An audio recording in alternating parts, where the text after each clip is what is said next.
Guten Morgen und herzlich willkommen zu einer neuen Podcast-Folge von mir. Alter, ich würde eigentlich fast eher sagen, guten Abend. Nein, eigentlich gute Nacht. Ich bin vor etwa 20 Minuten in meinem Bett gelegen. Ich bin wirklich kurz vor dem Einschlafen gewesen. Meine Augen sind so am Zuklappen gewesen. Der Can neben mir schon im Tiefschlaf. Ich noch so halb am Stories anschauen. Ich sehe so die Story von meiner Katrin und bin so, lustig, sie ist gerade dort und dort. Auf einmal bin ich so, oh ja, stimmt, ich muss mal wieder eine Podcast-Folge schicken. Oh shit, wann muss das denn eigentlich? Fuck, es ist Sonntagabend. Und eigentlich haben wir immer gesagt, ich schicke sie am Sonntag, damit sie es am Montag schneiden kann, damit am Mittwoch alles ready ist. Also sie tut ja meine Podcast-Clips schneiden für TikTok, Instagram und YouTube. Also geht mal vorbeigucken auf @znünipause. Nein, sie macht einfach echt geile Shit. Können wir mal reinziehen und ein bisschen supporten. Auf jeden Fall, das ist der Grund, warum ich jetzt gerade im Pischi hocke. Ja, eigentlich wirklich nicht mehr so müde, oder? Ich habe irgendwie kurz die ganze Adrenalin-Energie, wie sagen wir dem? So kurz der Schock ist schnell durch meinen ganzen Körper durch und jetzt bin ich wieder wach. Aber eigentlich freue ich mich, die Podcast-Folge aufzunehmen, weil ich habe jetzt gerade so innerhalb von 5 Minuten die Podcast-Folge geplant. Eigentlich, wie lange brauche ich so zu einer Podcast-Folge planen? Ich würde sagen, schon so eine Viertelstunde oder 20 Minuten, weil ich ja wirklich so, gerade wenn es um ein Thema geht und wirklich so ein bisschen Gedanken machen und alles. Und irgendwie, ich hätte gedacht, oh mein Gott, das schaffe ich jetzt niemals, noch so schnell eine Podcast-Folge planen. Aber Digga, ich habe wieso in 5 Minuten habe ich das geschafft und es ist wie Butter ist das gelaufen. Also ich kann da, aber wirklich, ich freue mich richtig, um die Podcast-Folge aufzunehmen, weil ich habe geile Updates und ich habe mich eigentlich schon während der ganzen Woche gefreut, um euch zu erzählen. Und ich finde, ich habe ein spannendes Thema. Also ich habe einen Kommentar von euch mal durchgelesen und es hat einen Kommentar, den ich gefunden habe, das ist das Thema von heute. Und ich bin immer noch erkältet. Es ist fucking geil. Ja, ich bin hyped und wie gesagt, ich habe ganz viele Updates. Ich glaube, ich fange einfach mal an. Das erste und das schönste Update. Ich freue mich voll, um mir das zu erzählen. Und zwar habe ich ja letzte Woche schon erzählt, dass der Gashi, also mein Stubenhaus, die Operation hatte. Die war, by the way, fucking teuer gewesen. Also ich habe ja nur schon 500 Stutz reingebuttert. Also für das MRI oder wie man dem sagt. Und meine Eltern haben ja dann die OP und alles gezahlt. Auf jeden Fall ist ja wie die OP danach gut verlaufen und so, es war alles easy gewesen, aber man hat halt wie noch nicht können sagen, ob das alles jetzt auch eine Wirkung hat. Also für die gar nicht wissen, mein Stubenhase hat schon seit Geburt Probleme mit den Augen gehabt. Die sind immer mega wässrig gewesen, beziehungsweise der Tränenkanal war eigentlich durchgehend am Pumpen gewesen. Und jetzt in letzter Zeit hat sich das irgendwie entzündet und dann ist halt, sorry, Trigger Warning, hässlich, ist Eiter aus seinem Auge gekommen und seine Augen sind eigentlich durchgehend verklebt gewesen. Also wir mussten irgendwie 6-7 Mal am Tag müssen seine Augen, blöd gesagt, öffnen und der ganze Schleim rausspritzen und bla bla. Es war schlimm gewesen. Und also du hast ja ihm gemerkt, es geht ihm wirklich nicht gut so. Also, obviously. Aber wie grundsätzlich geht es mir gut. Er ist sicher gefressen wie eine Sau, Alter. Also wie, wir sind jetzt nicht an dem Punkt gewesen, wo wir das Gefühl haben, blöd gesagt, wir müssen einschläfen oder so, aber wir haben halt wie das Problem nicht gefunden. Also die Ärztin hat nicht das Problem gefunden und sie hat halt wie gesagt, man müsste wahrscheinlich ein MRI machen. Also es gibt so eine kleinere Variante, ich weiß gar nicht mehr, ja, ich sage jetzt mega, was ich verstanden habe. Es gibt eine billigere Variante, wo man könnte herausfinden, was es ist, aber es ist nicht so sicher. Und es gibt eine teurere Variante, eben wie eine mäßig MRI-mäßig, wo relativ genau ist und ganz genaue Daten hat, wo halt man viel einfacher herausfinden kann, was die Ursache ist. Und ich habe meinen Eltern schon lange gesagt, ich möchte sie finanziell unterstützen bei diesem Haus, weil es ist auch für mich wichtig, dass der gesund ist. Und dann haben meine Eltern quasi mich gefragt, ob ich das will übernehmen und dass ich soll entscheiden, was ich will zahlen. Und ich bin so gesagt, Digga, ich investiere, Alter. Ja, und darum habe ich dann wie das teurere genommen, was eben 500 Stutz kostet hat, Alter. Mega teuer, mega teuer. Aber ich finde bei so, ich weiss nicht, ich glaube, Leute, die kein Haustier haben, die können das gar nicht nachvollziehen. Die sind so, Digga, was gibst du 500 Stutz aus für das Viech oder so. Aber wenn du selber Haustier hast, dann gibst du eigentlich alles. Also ich weiss nicht. Voll, darum habe ich mich fürs Teurere entschieden, weil ich finde, wenn du schon Geld investierst, dann richtig. Also ich hätte es scheiße gefunden, hätte ich so, ich weiß gar nicht mehr, wie viel es andere gewesen wäre, vielleicht so 200 oder so. Und dann hätte man es dafür nicht herausgefunden, aber beim 500 hat man es dann herausgefunden. So, ich will lieber auf Nummer sicher gehen. Auf jeden Fall hat man es dann herausgefunden und zwar war es eben so ein Zahn gewesen, einer zu viel. Also es war nicht 100% sicher gewesen, aber der Arzt hat quasi gesagt, das könnte die Ursache sein, dass es wegen dem entzündet ist, bla bla bla. Und sie würden den könnte man rausnehmen. Auf jeden Fall haben sie den bei der OP rausgenommen, den einen Zahn. Und jetzt ist wie halt hat man wie ein bisschen abwarten, um zu schauen, ob sich das jetzt verändert. Und jetzt ist es halt eine Woche her und es hat sich verändert. Dem geht es jetzt gut. Ich bin so froh. Könnt ihr euch vorstellen, seit wir in der Hand hat er immer feuchte Augen. Und er hat das erste Mal ich sage jetzt mal ein trockenes Gesicht, weil es sind nicht nur die Augen, die feucht sind, sondern es ist halt also sein ganzes Gesicht ist halt immer feucht, sage ich mal. Sobald du den geknuddelt hast, ist das Gesicht halt nachher nass gewesen, so.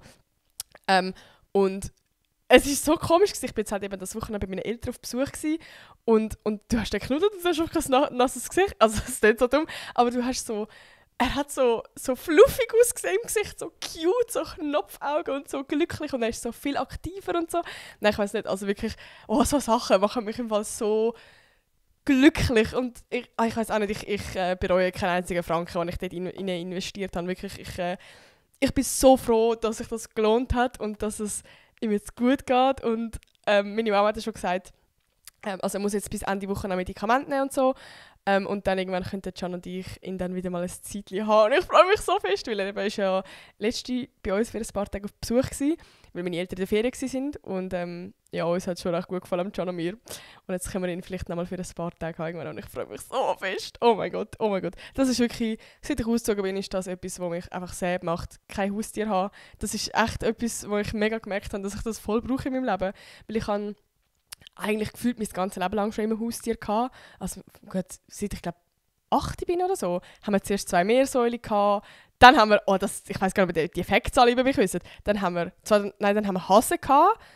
Also Hasen, nicht Stubenhasen, sondern quasi einfach Hasen, die wir draussen gehalten haben. Und dann haben wir irgendwann Hühner gehabt. Bro, wir haben fucking Hühner gehabt. Und einen Gückel. Oh, das wäre eigentlich auch eine Podcast-Folge für sich. Halt, das war eine crazy time. Auch 5 Hühner und ein Gückel. Wir haben die halt selber, mit so einem Brutkasten, nicht selber brütet, aber so halt selber aufgezogen mäßig. Das ist so eine, ich liebe Hühner. Ja, geile Haustiere. Und dann haben wir eben nochmal wieder Hasen gehabt. Und eigentlich hat es dann nachher immer Hasen gegeben, nur noch Hasen. Und jetzt haben wir halt dann nur noch 2 Stubenhäschen gehabt.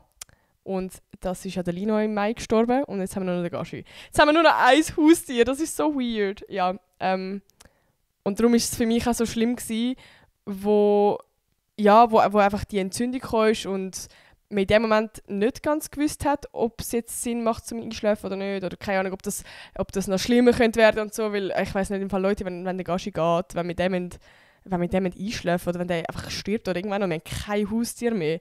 Ich glaube, bei mir geht die Welt unter. Alter. Ich muss mir instant so einen Zoo kaufen für mir daheim, wenn ich weiß auch nicht.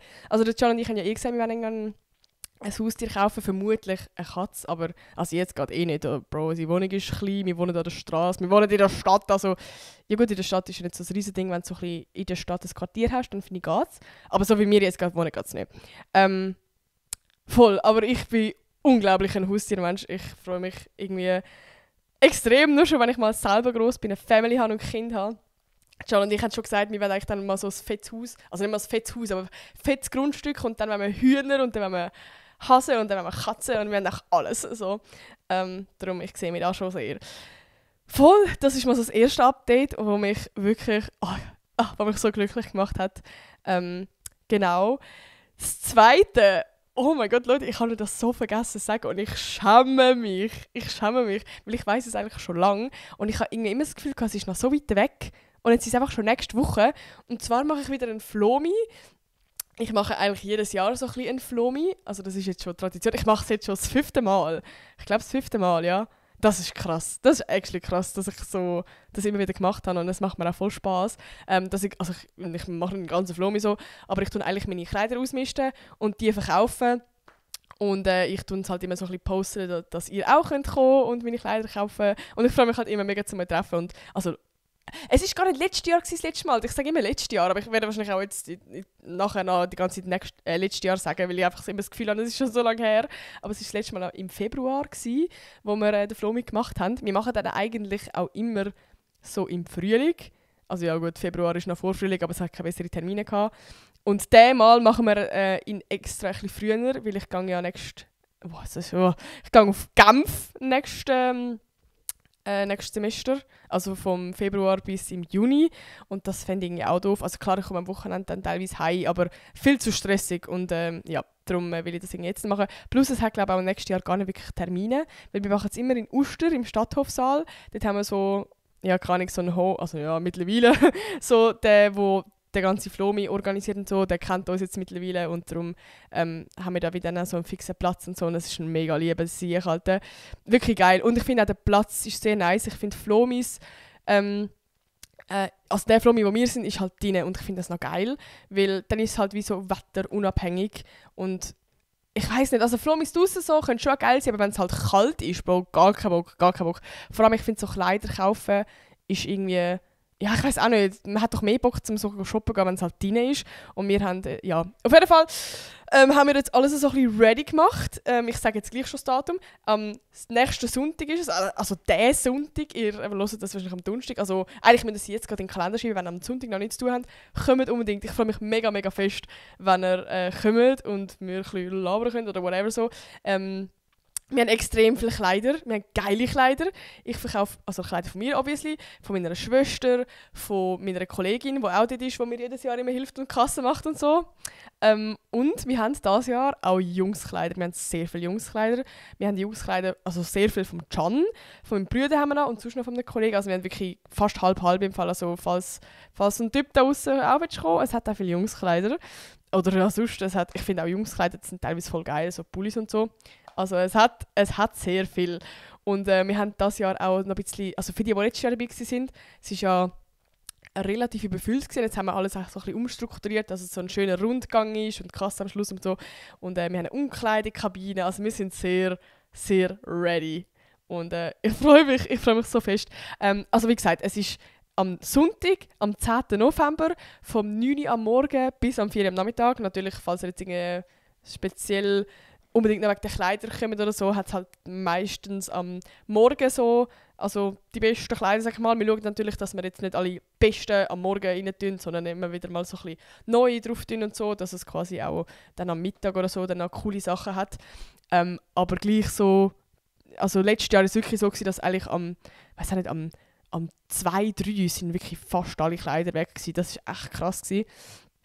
Voll, darum das haben wir jetzt so ein bisschen umstrukturiert, dass es so ein bisschen einen Rundgang gibt. Ja, und ich freue mich so fest. Ich freue mich mega, mega, mega fest. Darum ich will mich sehr freuen. Und eben, es ist in Uster, in Zürich, also Uster, Zürich, gibt es noch ein Uster irgendwo anders auf der Welt, ich weiß es nicht, aber Uster im Stadthofsaal.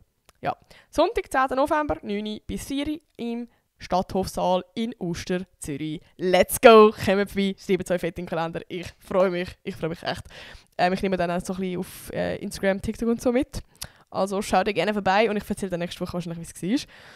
Genau, das ist so das Big Update. Was haben wir noch? Ich bin gestern bin ich mit dem Can im Europapark gewesen. Das ist sehr nice. Eigentlich, Bro, das ist so, das muss ich jetzt kurz erzählen. Wir haben uns mega gefreut, weil der Europapark hat uns eingeladen an die Halloween-Party kommen, weil die machen jedes Jahr so eine mega kranke Halloween-Party. Und I don't know, wir haben so die Einladung bekommen und sind so gewesen, oh mein Gott, weil das ist so die Party, so eine exklusive Party. Ich glaube, so Eintritt ist glaube auch hure teuer und so, ich weiß es gar nicht. Aber es ist so eine exklusive Party. Und wir hätten so die Möglichkeit gehabt, um so eben am Abend an die Party gehen, dann hätten sie uns ein Hotel gezahlt und wir hätten am nächsten Tag noch gratis den ganzen Tag im Europapark sein. Und wir haben so gedacht, oh mein Gott, also wirklich so, wir haben uns so fest gefreut. Sie haben also geschrieben, hey, Freitag, quasi Abend, eben ab dem 3 kann man im Hotel checken und am Samstag ist dann eben der Tag im Europapark so. Und wir so, perfekt, weißt du so. Dann haben wir zuerst mal fucking struggled, weil ich habe, also weißt du, dass wir halt am Abend dort sind, müssten wir halt schon am Mittag gehen, Freitagmittag. Ich habe dann gedacht, fuck, Freitagnachmittag ist genau das Fach, das ich wirklich nicht schwänzen kann. Weil, ja, schwierig. Und ich habe dann gedacht, Scheiße, das läuft nicht. Hilfe. Und der Can hat gerade Zivildienst. Und für die wissen, was Zivildienst ist, die wissen, da kannst du auch nicht einfach sagen, ja, ich gehe in den Europapark so, weil eigentlich ist er ja selbstständig so. Und sonst kann er ja immer. Aber jetzt hat er genau 1 Monat lang muss er, im Altersheim arbeiten, als Hausabwart.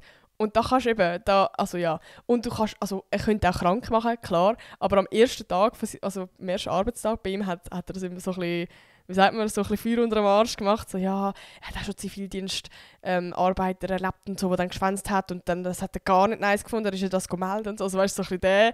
Und der Can, er ist so der liebste Mensch, weißt du, er kommt dann so Angst über und so und wird dann nicht, er getraut sich dann nicht so schwänzen, weißt du, was ich meine?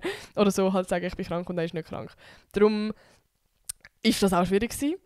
Und dann, ja, haben wir halt gedacht, fuck. Ich habe dann aber probiert, ein Mail zu schreiben, meiner Dozentin.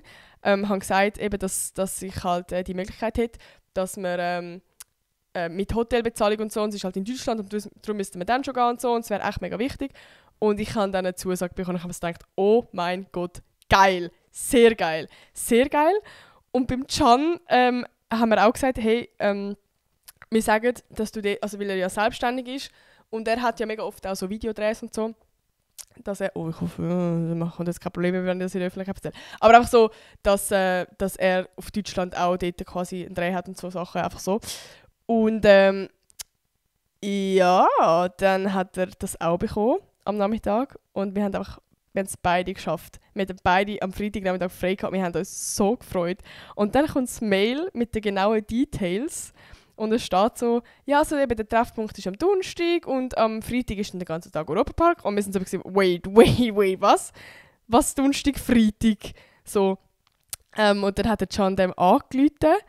Und nachher, ich weiss auch nicht, es war ein riesen Ding gewesen. Und es wäre jetzt einfach am Donnerstag und am Freitag gewesen.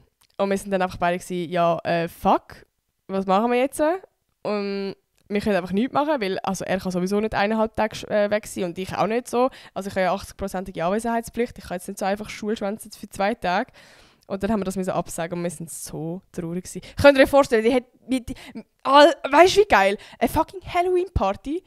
Ein Hotel, es wäre, oh mein Gott, nein, es ist so schlimm. Es ist wirklich, könnt ihr euch vorstellen, wie fest wir uns aufgeregt haben? So, weil wir nur schon gemanagt haben, dass alles geklappt hat. So. Nein, wirklich.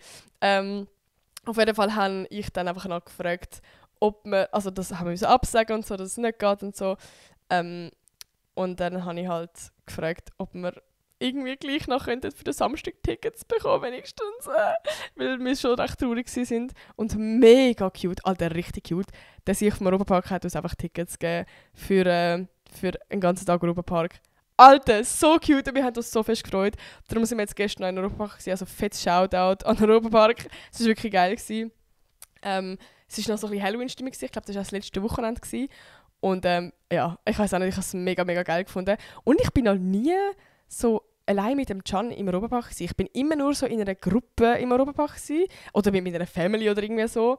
Aber nie so das Zweite. Weißt du, was ich meine? Und irgendwie es ist so ein ganz anderer Vibe, weil sonst, ja, ich weiß auch nicht, machst du immer so ein bisschen die typischen Sachen. Also wir haben schon auch die typischen Sachen gemacht, aber irgendwie einmal, ich weiß nicht, sind wir auch mega einfach mal durchgelaufen und sind durch den Merliwald und alles. Dann einfach Sachen angeschaut und so, die man sonst vielleicht nicht macht, weil man so mega den Stress hat von «Wir müssen jetzt auf die Bahn, wir müssen jetzt auf die Bahn» und irgendwie, ich habe das mega enjoyed. Es war voll lustig, der Can fragt mich so, ist das jetzt eigentlich das Date? Und ich so, ja fair, eigentlich sind wir gerade einfach auf einem Date, über ein Date. Haha, ja, nein, irgendwie... Ja, ich weiß auch nicht, das war irgendwie voll cute gewesen. Einfach so das zweite Mal in den Europapark gehen und so, ich glaube, wir haben auch relativ ähnliche Interessen, was wir machen wollen, welche Bahn und so. Und das war so angenehm gewesen. Wenn du so in so Gruppen bist, dann wollen die einen vielleicht das und die anderen das. Und also es ist ja auch voll easy. Ich glaube, es gibt jetzt nichts im Europapark, wo man so gar keinen Bock hat. So. Aber ich zum Beispiel, ich finde es schon noch cool, einfach mal Sachen anschauen oder auf Bahnen gehen, wo man einfach, so wie so eine Piratenbahn, ich finde das so geil, einfach mal reinhocken und schauen und eine Story hören. Ich muss gar nicht immer so kranke Achterbahnen haben. Vor allem, keine Ahnung, so, ich bin schon ein paar Mal im Europapark gewesen, für mich ist das jetzt nicht so etwas mega Neues. Darum, ja, finde ich es eigentlich noch ganz schön, mal so andere Sicht gesehen vom Europapark. Also ich habe das recht geil gefunden. Und ich liebe halt den Merliwald. Ich finde das so geil. Ich finde das so, so geil. Also falls ihr das noch nie gemacht habt, geht dort mal durch. Ich finde das irgendwie, ich könnte dort einfach 2 Stunden lang verbringen. Ich finde das richtig nice. Genau, das haben wir gemacht. Und das war sehr, sehr ein schöner Tag. Also ich war richtig, richtig happy gewesen. Ja, was ist noch neu? Wir haben noch, ja, in der Schule, ich mache wieder mal ein geiles Schulupdate. Wir haben ja eben animieren. Und ich finde es so spannend, ich weiß gar nicht, ob ich das letzte Woche schon gesagt habe, aber eben, wir haben ja das Gruppenprojekt, eben ich mache es mit der Nina ja gerade, wo wir für SRF School animieren, also so ein Erklärvideo über erneuerbare Energien. Und ich weiß auch nicht, ich merke, also ich würde sagen, dass ich grundsätzlich nicht ein mega Fan bin von so Gruppenarbeiten, einfach weil ich weiß auch nicht, ich finde ich muss ganz ehrlich sagen, das Schlimmste für mich ist, so was Kreativität angeht. Wenn man in einer Gruppenarbeit einfach quasi die Arbeit aufteilen kann, finde ich es geil. Oder wenn man so auf der gleichen Wave ist, finde ich es auch geil. Aber sobald, also ich habe das halt früher wirklich so oft erlebt, so in der Mittelstufe, in der Sek und so, wo man in einer Gruppenarbeit war, und es sind jetzt vielleicht mega doof, aber ich bin jetzt nie so die beliebt gewesen. Und darum, also dort war so voll die Hierarchie gewesen, und ich habe das irgendwie so negativ in Erinnerung, so Gruppenarbeiten, weil es halt einfach immer die Beliebten waren, die haben quasi bestimmt. Und ich bin halt mega ein kreativer Mensch. Bei mir, wenn mir jemand so einen Auftrag gibt, von zum Beispiel einen Vortrag machen, oder kann ich, dann sprudelt es in mir. Dann habe ich 1000 Ideen, die ich geil finde und so. Und ich habe das Gefühl, früher war das oft so gewesen, dass niemand mehr zugelassen hat oder dass einfach dann eben irgendeine beliebte Person gesagt hat, nee, das finden wir scheiße, und dann alle anderen auch so gesagt, okay, dann machen wir das nicht, das ist scheiße. Also irgendwie, ich weiß nicht, ich habe Gruppenarbeit irgendwie so also bei mir sind die so negativ abgespeichert. Sobald jemand sagt, wir haben jetzt Gruppenarbeit, dann schießt es mich eigentlich grundsätzlich schon mal an, weil ich einfach immer das Gefühl habe, dass wenn ich eine Idee habe, dann, ja, keine Ahnung, dann, ja, weiß auch nicht. Und ich merke, dass mich das dann mega abfuckt, dass ich weiß auch nicht, eben wenn ich halt, das finde ich ja auch so geil an Social Media. Ich bin so mein eigener Chef, ich kann das machen, wenn ich Bock habe. Und niemand redet mir rein und sagt, die Idee ist scheiße, die machen wir nicht, sondern die machen wir einfach, weil ich sie mache und weil ich die Einzige bin, die bestimmen kann. Und das ist wirklich, das liebe ich. Weil das andere ist einfach anstrengend, wenn du so sprudelst, voller Kreativität bist und jemand tötet einfach so dein Feuer. Ja, also es wird einfach schnell so gelöscht und das fuckt mich voll ab. Auf jeden Fall haben wir jetzt das erste Mal eigentlich in diesem Studium eine Gruppenarbeit, die so wirklich für ein längeres Modul ist so. Und eben, ich habe am Anfang schon ein bisschen Abfuck gehabt, ich so gesagt, und ich bin dann ja eben mit der Nina gewesen, und wir beide haben dann gedacht, wir können animieren, darum sind wir auch zuerst so, oh shit, passt das echt? Weil wir sind voll die Homies, so, das ist nicht das Ding, sondern mehr so, ob das Sinn macht, überhaupt zusammen sein in einer Gruppe. Aber wir sind dann nachher gleich zusammen gewesen, weil die meisten sind schon dann in einer Gruppe eingeteilt gewesen, und wir so, ja gut, machen wir einfach zusammen. Und ich muss sagen, Bro, es ist so geil. Ich sage euch ganz ehrlich, ich habe, glaube noch nie einen Mensch kennengelernt, der so fest kreativ auf einer Wave ist wie ich, und es gibt nichts Geileres. Also wirklich, no joke, wir sind so das Ganze am Planen gewesen, wie wir das Video machen wollen, und ich gebe Idee und sie ist so, oh mein Gott, ja! Und dann gibt sie eine Idee dazu und ich bin so, oh mein Gott, ja! Und wir haben so zusammen eine riesige Feuerflamme eigentlich gebildet. Also wirklich, wir sind beide so hyped gewesen. Und wir haben teilweise so lustige Momente gehabt, weil sie etwas sagt und ich bin so, Bro, ich kann genau das sagen und ich habe genau den Gedanken gehabt. Einfach so, also wir haben wirklich, als könnten wir Gedanken lesen, also wirklich eigentlich fast ein bisschen Seelenpartner da, also was Kreativität angeht. Das ist echt krank. Das habe ich noch nie erlebt und das ist so geil. Also wirklich, darum macht mir das Projekt momentan so Spass. Ja, vor allem, weil ich auch jetzt gerade bei anderen Leuten in meiner Klasse von Gruppenarbeit schon gehört habe, dass es teilweise ein bisschen anstrengend ist, so Gruppenarbeit, weil eben genau das nicht so funktioniert und so. Und ich bin so froh, dass ich mit der Nina das mache, eben einfach wegen dem Grund, das ist wirklich so angenehm und es spielt so keine Rolle, dass wir jetzt nicht so gut animieren können, weil das ist so ein kleiner Teil und der grösste Teil ist halt eben kreativ sein und dass das funktioniert, also wirklich, wir können so wie Butter können wir da zusammen arbeiten und das aufteilen und wir sind beide so komplett happy und komplett zufrieden und eben, es hat noch nie einen Moment gegeben, wo wir so gesagt haben, wie wollen wir es machen, sondern es ist wirklich, es ist so angenehm und der eine hat Bock auf das, wo der andere nicht so Bock hat, es ist perfekt, also wirklich, ich glaube, ich habe noch nie so eine geile Gruppenarbeit gehabt und eben es fühlt sich an wie ein Team. Und ich glaube, sobald du eine Gruppenarbeit hast, wo der eine die Idee hat, der andere hat die Idee und man findet die gegenseitige Idee nicht so geil, dann fängt es irgendwie so ein bisschen, habe ich das Gefühl, an, wie so ein bisschen ein ungewollter Kampf. Man ist dann nicht mehr ein Team. Also klar, man sucht dann schon Kompromisse und so, aber es ist dann gleich irgendwie so ein bisschen, ja, okay, eigentlich hätte ich das eigentlich schon auch gerne wählen, aber okay, dann machst du halt. Weißt du, es ist dann wie so ein bisschen, ich weiß auch nicht. Das ist halt dann, eben, wie gesagt, wie so ein kleiner Konkurrenzkampf und ich habe das nicht gern. So. Und darum wirklich, es ist so angenehm und es fühlt sich halt wirklich wie eine Teamarbeit an. Wir sind so ein Team, wir das ergänzen. Es ist perfekt, wirklich, ich bin richtig, richtig happy. Und ich bin so froh, dass ich die Erfahrungen machen kann, weil jetzt tut sich bei mir Gruppenarbeit jetzt habe ich so gute Erfahrung mit Gruppenarbeit, jetzt kann sich mein inneres Kind langsam ein bisschen heilen. Nein, es ist jetzt nicht so dramatisch so, aber ich bin echt mega, mega happy. Das ist wirklich toll. Voll. Ich habe ja gerade vorhin darüber geredet, dass ich jetzt auf Genf gehe. Und es stresst mich langsam, weil ich immer noch nichts gehört habe. Weil eigentlich haben es geheißen, so in 4 bis 6 Wochen komme ich so ein Feedback über. Also ich habe mich beworben für die Schule, ich muss wie noch eine Bestätigung von ihnen bekommen, also quasi einfach eine Zusage. Das ist wie noch nicht sicher. Und eben, wie gesagt, das ist schon im Februar, das ist in 4 Monaten, Alter. 4 fucking Monate und ich habe noch keine Zusage. Vor allem, ich weiss ja gar nicht, was passiert, wenn ich jetzt eine Absage bekomme. Also ja, klar, ich bleibe dann einfach in meiner Schule, aber... ja, weiß auch nicht. Ich muss noch schauen. Und vor allem, was passiert, wenn ich eine Zusage bekomme, dann gehe ich auf fucking Kampf. Es ist so, ich habe mich am Anfang, also ich habe ja schon vor meinem Studium gesagt, ich will das unbedingt machen. Egal, was ich für Kollegen finde, ich muss dort hergehen. So, ich tue dann halt meine Kollegen verlassen, es ist mir scheißegal. Ich will auf scheiß Genf gehen, Französisch lernen. Und ich habe mich eben angemeldet, so, ich bin jetzt bei diesem Prozess und alles. Und mein innere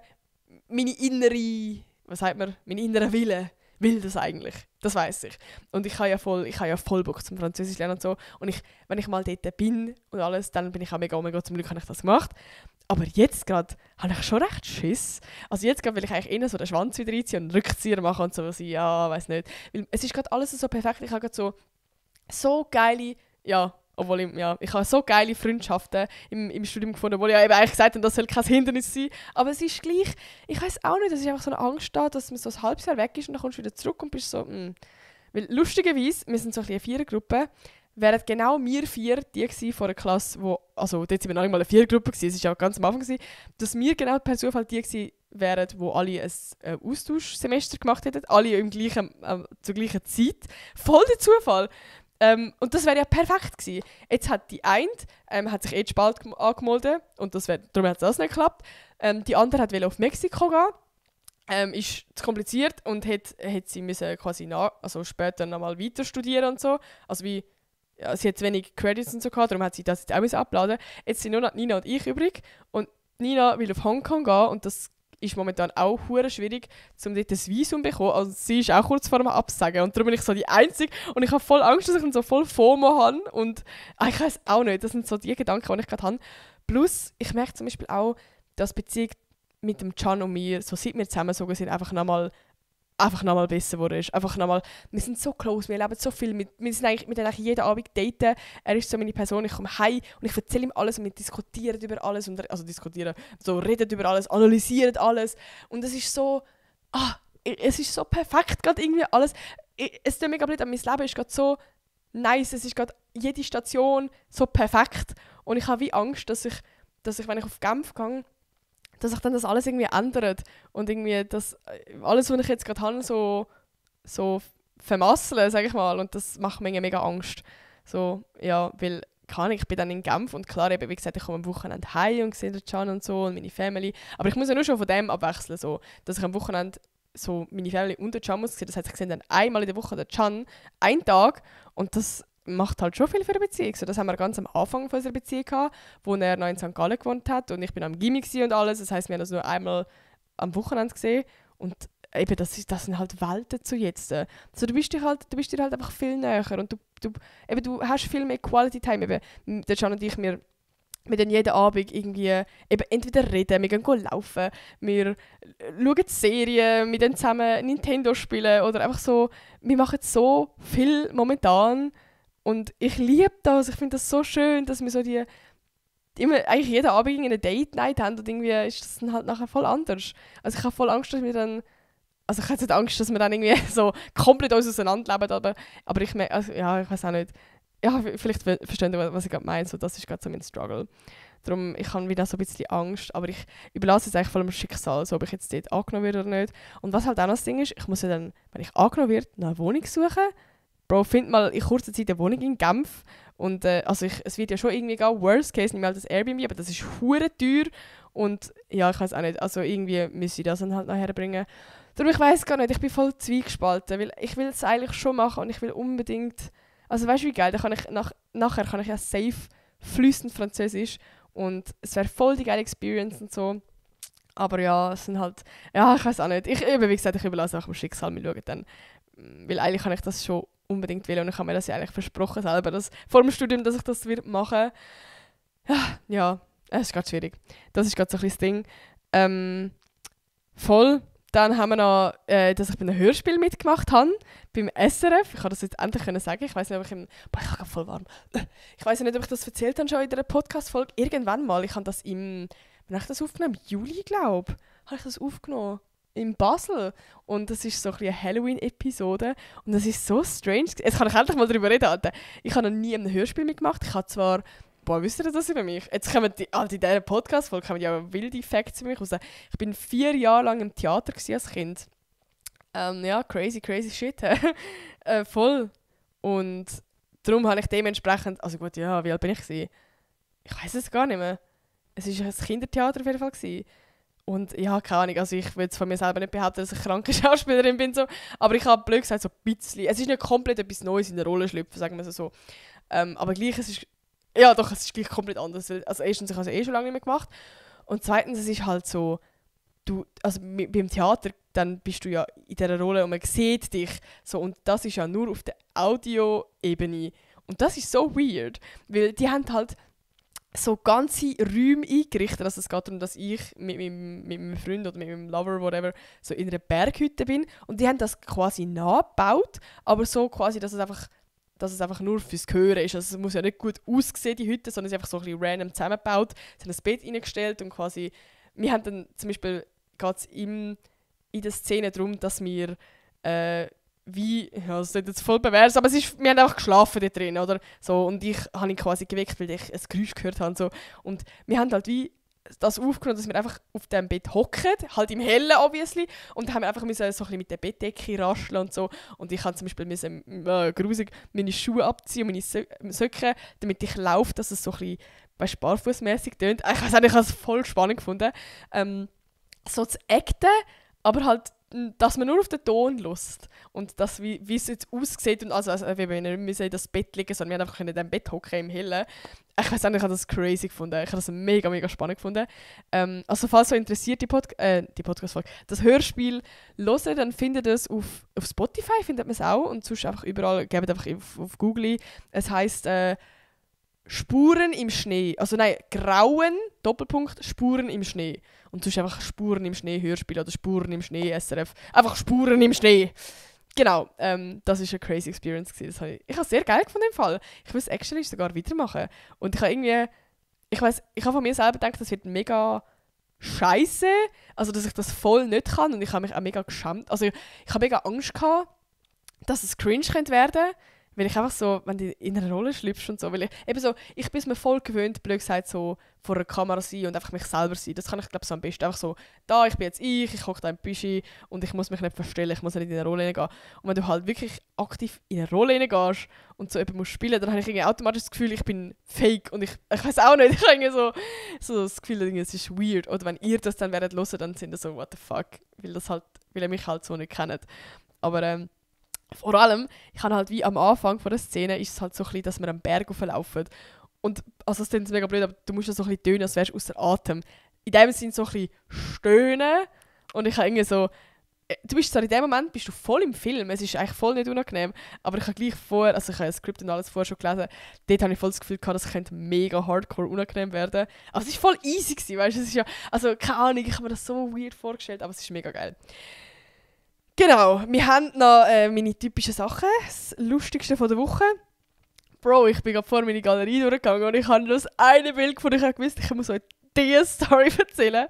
Oh mein Gott. Ich weiss, ich habe immer bei den random Stories, also bei der lustigsten Story von der Woche, habe ich immer so das Gefühl, das finde nur ich lustig, weil ich das erlebt habe. Und wenn ich das so erzähle, dann sind so, what the fuck, ist voll nicht lustig. Aber ja, ich erzähle es jetzt gleich. Wir sind so, ich und Nina, wir sind so in der Cafeteria bei uns im Studium.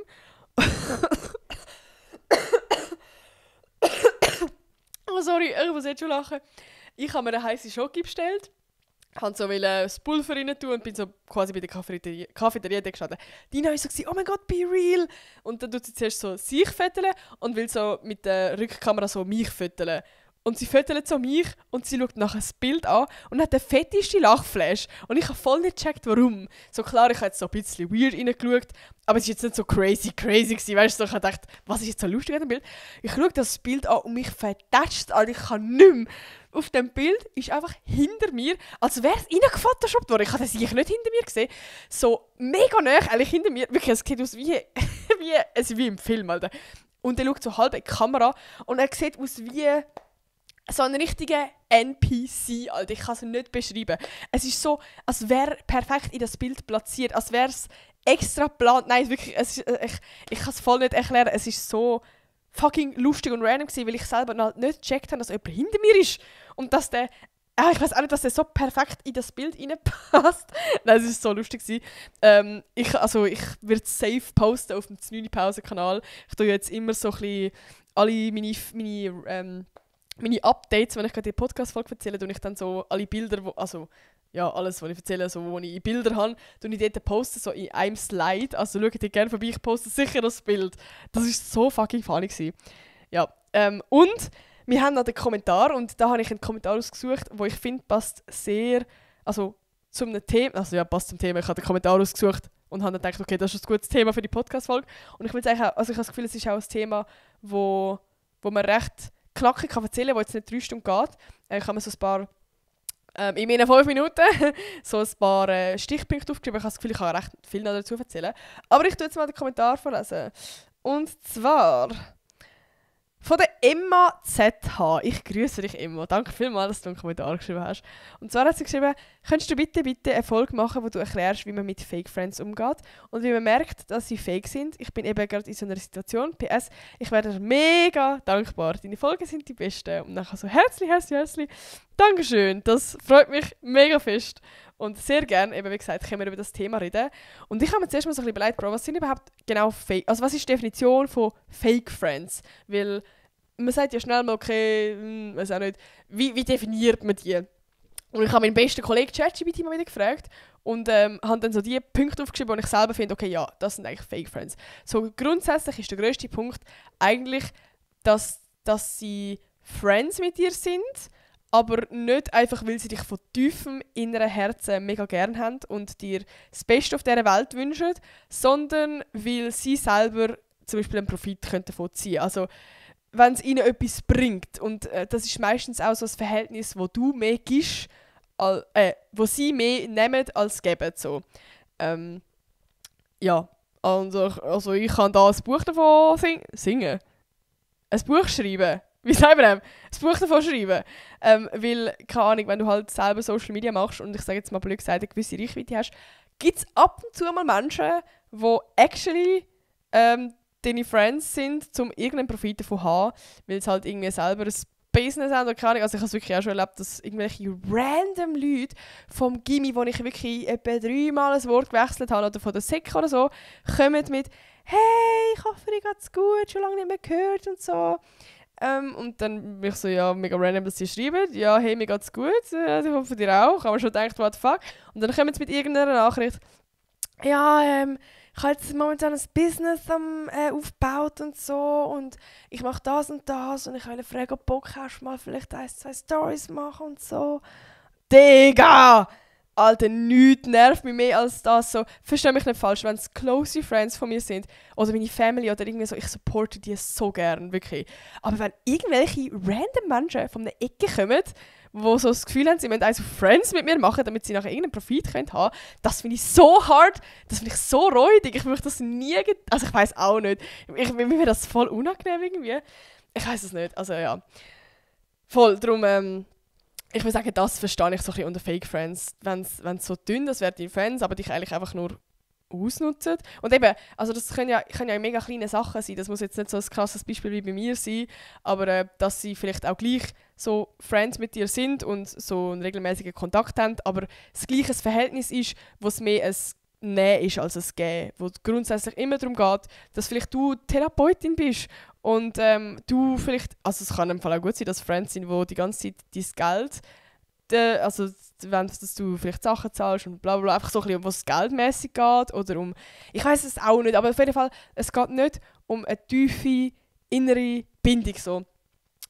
Oder zum Beispiel auch so ein ständiges Konkurrenzverhalten. Also, dass die Personen dir einfach keinen Erfolg gönnen. So. Eben, für richtige Friends, die gönnen dir von tiefem Herzen, wenn du Erfolg hast, wenn du mal eine gute Note hast oder wenn du einfach Erfolg. Und Fake Friends, das sind die dann meistens eifersüchtig sind, die dann meistens aber auch dir das vor allem das Gefühl geben und das vielleicht sogar schlecht reden. So, keine Ahnung, jetzt gerade bei einer Prüfung so, ja, das war ja auch nicht schwer gewesen und du hast ja 5 Jahre dafür gelernt, so ist ja logisch und so.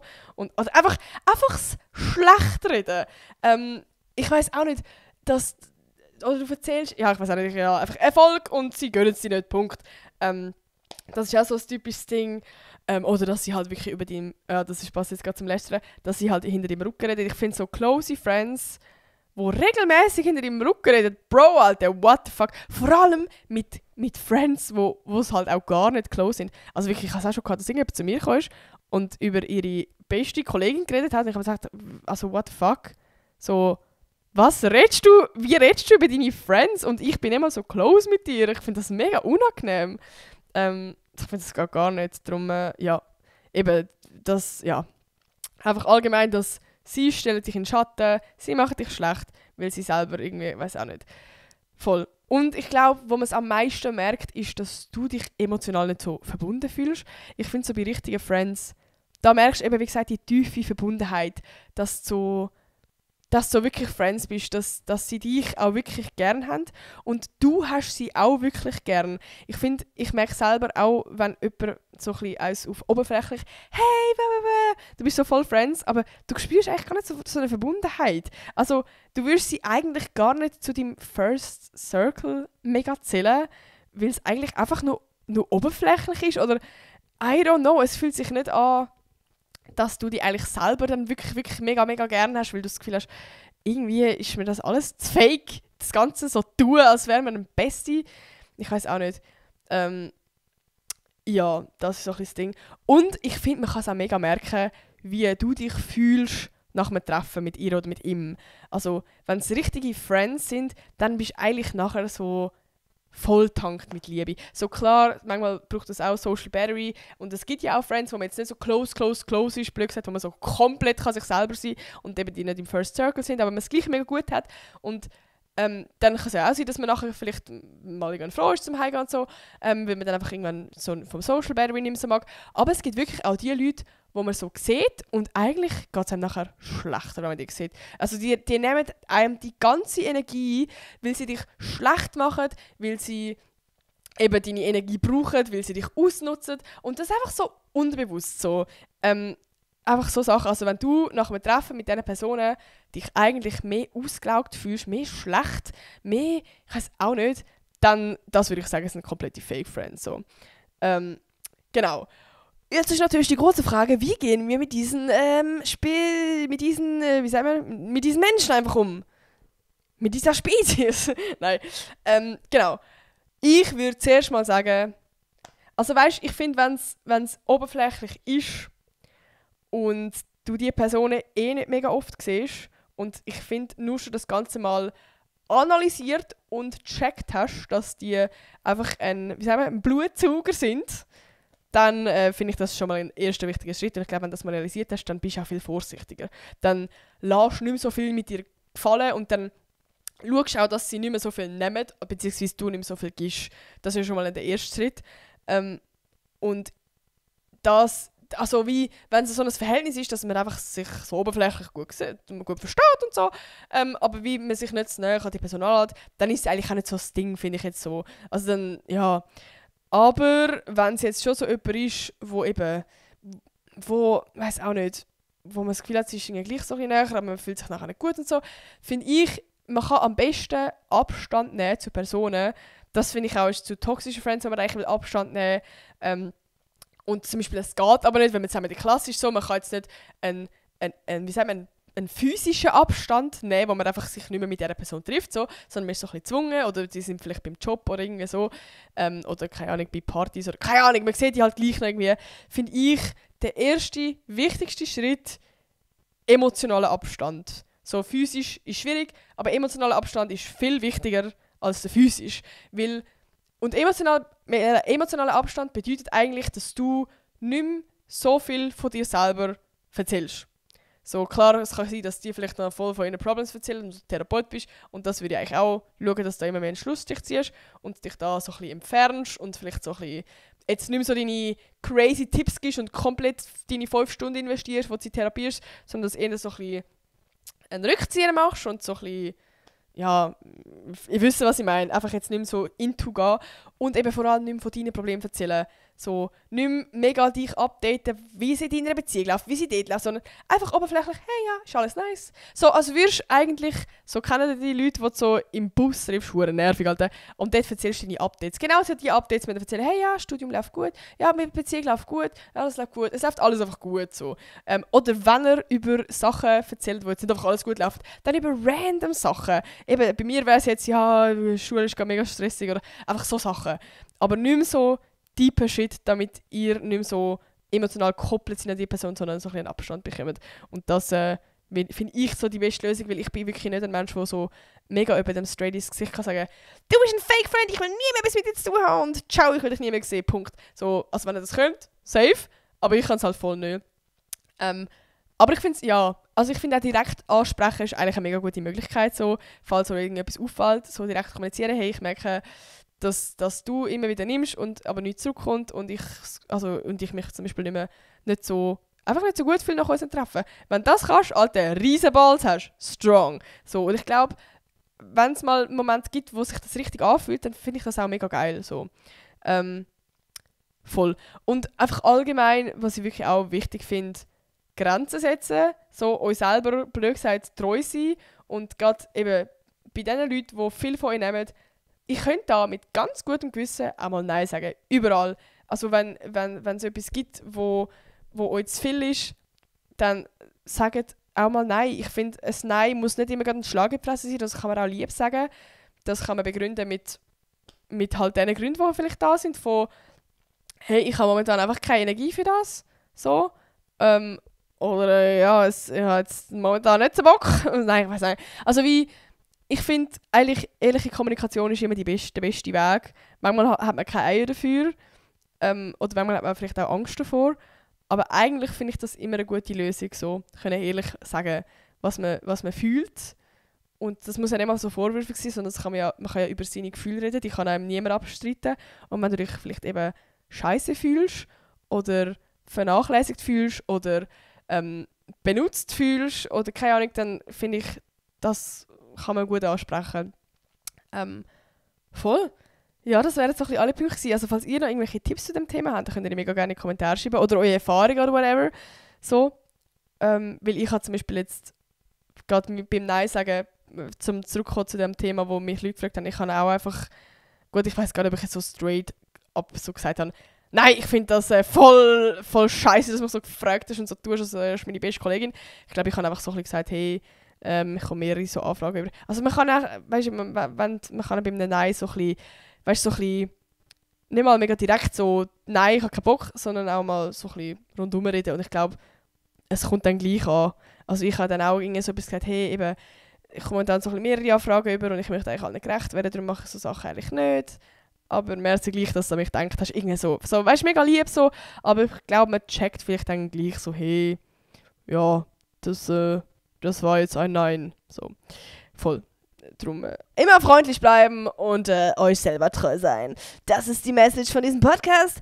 Und ich hoffe, euch hat der Podcast gefallen. Ich weiß gar nicht, wie lange der war. Ich soll jetzt mal endlich pennen. Doch, der Podcast ist wieder 50 Minuten gegangen. Holy fuck. In letzter Zeit mache ich hure lange Folgen. Ist dir das aufgefallen? Ich weiß gar nicht, ob ihr das so geil findet, weil ich selber finde Podcast-Folgen, die so 2 Stunden gehen, finde ich eigentlich nur so halb geil. Weil ich höre die am liebsten so in einem Zug. Wortwörtlich? Nein. Auf jeden Fall, ja. Aber ich finde es irgendwie auch geil, dass ich das einfach so schaffe, alleine auf dieser Couch so 50 Minuten reden. Das finde ich crazy. Dass mir nie irgendwie ein Thema vergeht.